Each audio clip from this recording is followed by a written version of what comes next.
Zelensky pede a políticos, juízes e militares que dêem o exemplo. Presidente ucraniano condena deputado do próprio partido por ter passado férias nas Maldivas.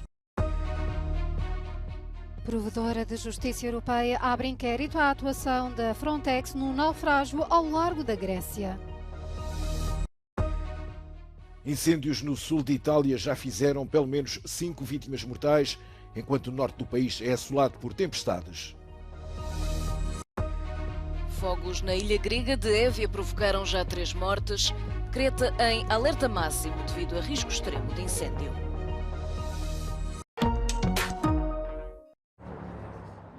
Volodymyr Zelensky declarou guerra à corrupção. O presidente ucraniano pede a juízes, políticos e militares que deem o exemplo após o mais recente escândalo na política nacional. Um antigo deputado do Servos do Povo, partido do presidente ucraniano, foi forçado a demitir-se e está a ser investigado após ter sido apanhado a passar férias nas Maldivas, quando o país se encontra em guerra. Na habitual mensagem à nação, Zelensky classificou o comportamento como traição aos princípios do Estado e aos interesses da sociedade ucraniana. Já no terreno, Trevor Reed, antigo fuzileiro naval norte-americano, foi ferido em combate quando lutava pela Ucrânia. O militar foi transportado para a Alemanha para ser assistido. Reed tornou-se famoso depois de ter sido detido durante 3 anos pela Rússia por alegadamente ter agredido 2 polícias. Foi libertado numa troca de prisioneiros em abril de 2022.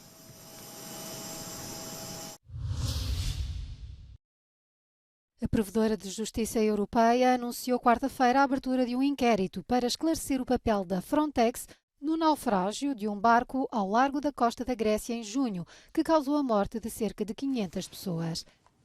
Emily O'Reilly pediu acesso a uma série de documentos para compreender as responsabilidades da Agência Europeia de Fronteiras e Guarda Costeira no que respeita ao salvamento de pessoas em perigo no mar. Uma tragédia desta magnitude exige que todos os envolvidos reflitam sobre as suas responsabilidades e que seja claro para o público quem é responsável por estas mortes, disse O'Reilly. Após o naufrágio, foram levantadas muitas questões sobre as interações entre a Guarda Costeira grega e a Frontex. A agência europeia diz que ofereceu assistência depois de o barco sobrelotado ter sido avistado. Já as autoridades da Grécia insistem que as pessoas no barco recusaram ajuda. O resultado foi um dos naufrágios de migrantes e requerentes de asilo mais trágicos dos últimos anos. Tempestades no norte, incêndios no sul. A Itália luta contra o clima. Os bombeiros combatem os incêndios florestais que assolam o sul da Itália e já provocaram pelo menos 5 vítimas mortais. As chamas são alimentadas por ventos fortes e temperaturas escaldantes. Durante a noite, dezenas de pessoas tiveram que ser retiradas de uma área ameaçada pelas chamas na Sicília. Enquanto o fogo avançava, as pessoas foram retiradas sob escolta de elementos das Forças Armadas e dos bombeiros. A natureza destrutiva dos incêndios é muito óbvia, mas também causa a perda de vidas humanas de forma indireta. Na Sicília, uma mulher morreu após adoecer e os incêndios impedirem que os serviços de emergência chegassem até ela. Na capital da ilha, Palermo, mais de 200 pessoas procuraram atendimento médico por inalação de fumo. Na terça-feira, as chamas cercaram o aeroporto de Palermo, que foi forçado a encerrar por razões de segurança. Enquanto o sul de Itália enfrenta as chamas, tempestades violentas atingem o norte do país. Granizo, vento forte e chuva intensa provocaram a queda de muitas árvores de grande porte, inundações e perturbação no transporte público nas províncias de Milão, Varese e Brescia. Há alerta amarelo para mau tempo nas regiões de Abruzzo, Emília-Romanha, Lombardia, Marca e Molise. São já 3 as vítimas mortais dos incêndios florestais na Grécia. De acordo com a emissora estatal ERT, o corpo de um criador de gado desaparecido desde domingo foi encontrado queimado dentro de uma cabana numa zona de difícil acesso em Évia. Antes, o canal público grego tinha já noticiado a morte de 2 pilotos a bordo de um avião Canadair que se despenhou esta terça-feira quando tentava apagar as chamas na ilha. As temperaturas extremas estão a dificultar o combate ao fogo, que pelo 9º dia consecutivo consome rodes. Dezenas de milhares de pessoas já fugiram da ilha. Grande parte dos turistas viu-se obrigada a regressar a casa em voos de evacuação. Quem fica tenta muitas vezes, pelas próprias mãos, controlar as chamas na tentativa de salvar o que resta. A ajuda chega também da União Europeia. Em Rhodes, bombeiros polacos fazem a supervisão dos incêndios extintos para que os pontos mais críticos não reacendam. Uma missão que conta com cerca de 150 bombeiros e 50 veículos. Depois de Évia, Corfu e Rhodes, as atenções viram-se agora para Creta. A maior ilha grega está já em alerta máximo devido ao risco extremo de incêndio.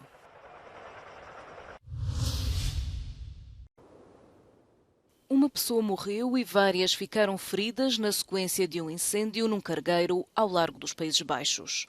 O Fremantle Highway, uma embarcação com o pavilhão do Panamá, tinha partido da Alemanha com destino ao Egito e transportava cerca de 3.000 automóveis.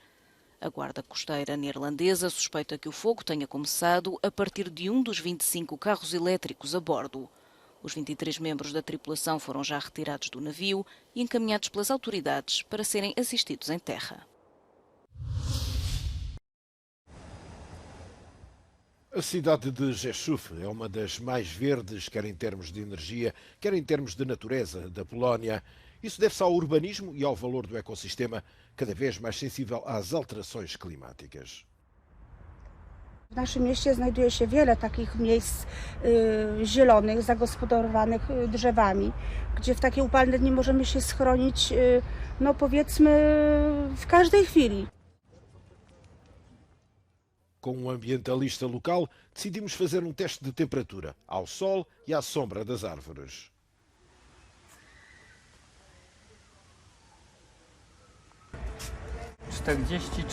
Już. My sadzimy drzewa, miasto sadzi ich jeszcze więcej. Miasto zaczęło dbać o stare drzewa. Polityka miasta bardzo się zmieniła na pozytywną. Darmowe klimatyzatory. As árvores são como um ar-condicionado gratuito. Captam água e criam um microclima que faz com que, por exemplo, quando estão 24 graus debaixo das árvores, pode chegar até 70 graus no banco ao lado.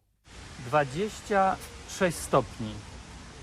No to różnicy prawie 20. Cobrir a cidade com vegetação é o resultado do trabalho conjunto do município de Rzeszów e dos habitantes, que também entendem a necessidade de árvores nos espaços. Zaprosiliśmy mieszkańców do wskazywania, gdzie oni widzieliby te nowe drzewa. To jest ważne, ponieważ mieszkańcy wiedzą najlepiej, gdzie potrzeba im cienia, gdzie potrzeba im tego zielonego koloru. Warto po prostu inwestować w zieleń, żeby życie było przyjaźniejsze, żeby po prostu mieszkańcy czuli komfort i zadowolenie. W tym roku kolejne 1000 drzew, ponad 1000 drzew przybędzie w Rzeszowie. Maintaining and planting trees is one of the forms of mitigating the effects of global warming and heat waves that Europe is facing. Although trees can also fall victim to climate change and resulting events, such as wildfires. Magdalena Hodownik for Euronews, from Rzeszów.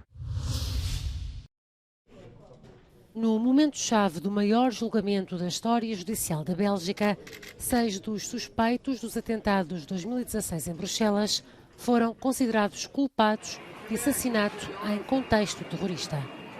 Entre eles estão Salah Abdeslam e Mohamed Abrini, já condenados à prisão perpétua em França pelos ataques de 13 de novembro de 2015. 10 arguidos estavam a ser julgados pelo alegado envolvimento em atividades terroristas. Um deles, Osama Tarn, alegado líder do ataque, que se acredita ter sido morto na Síria, foi julgado à revelia. Nos atentados em Bruxelas morreram 32 pessoas e mais de 300 ficaram feridas. After 7 months of hearings and the jury spending the last 19 days locked together in isolation deliberating, the verdict is out. But families and victims will still have to wait a couple of weeks longer until they hear the precise sentences to give all those involved in this highly emotional, gruelling trial a long break. Maeve McMahon, Euronews, Brussels. Uma delegação russa, esfiada pelo ministro da Defesa Sergei Shoigu, está na Coreia do Norte. À semelhança de um grupo proveniente da China, a formação enviada por Moscou está entre os primeiros visitantes oficiais ao país desde o início da pandemia. A deslocação, a propósito das celebrações dos 70 anos do armistício da Guerra da Coreia, é também encarada pelo Kremlin como uma oportunidade para fortalecer os laços militares entre os dois países. Washington acusa Pyongyang de fornecer armas à Rússia. Certo é que o líder coreano Kim Jong-un tem demonstrado apoio à invasão da Ucrânia.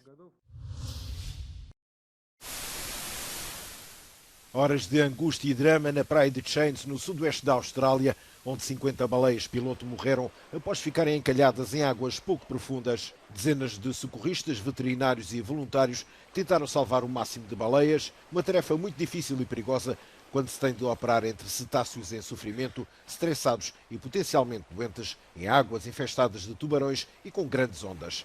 Esta não é a primeira vez que tal drama ocorre na Austrália. No ano passado, 230 baleias-piloto encalharam na Tasmânia.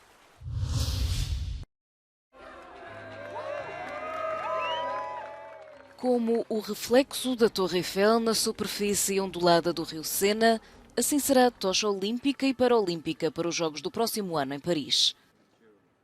Revelada esta terça-feira na capital francesa, representa, nas palavras do criador Mathieu Léonard, a igualdade e a paz. Manda o ritual que a tocha seja transportada pelos atletas em competição, um total de 11.000 desportistas ao longo de milhares de quilómetros. O início da estafeta está agendado para 8 de maio de 2024 e, numa primeira fase, termina com o acendimento do caldeirão olímpico na cerimónia de abertura daqui a um ano. O gesto voltará a ser repetido para dar início às provas paralímpicas a 28 de agosto de 2024.